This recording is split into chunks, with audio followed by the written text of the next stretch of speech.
Permanent కార్మికుడు లేకుండా ఇంత దుర్మార్గంగా ఈ రోజు బుగ్గన రాజేంద్ర గారు చేసింటే చాలా సిగ్గు చేయటం చెప్తున్నాను. ఆయన మళ్ళా రాష్ట్రంలో గత ప్రభుత్వంలో ఫైనాన్స్ మినిస్టర్ గా పనిచేసినాడు. మరి ఆయనకి సిగ్గైపోయలేదు అంటున్నా నేను.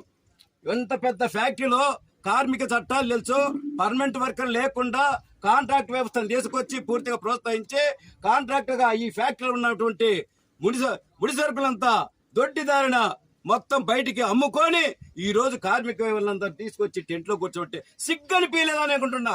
ఒక మనిషి వస్తే 6 మూల జానడు స్థలం చాలు కూర్చోడానికి. ఏమి ఎంట కట్టుకొని వస్తావా? ఇంతమంది వేలాది మంది కార్మికులుగా కొట్టగొట్టినావే, సిగ్గని పీలేదా?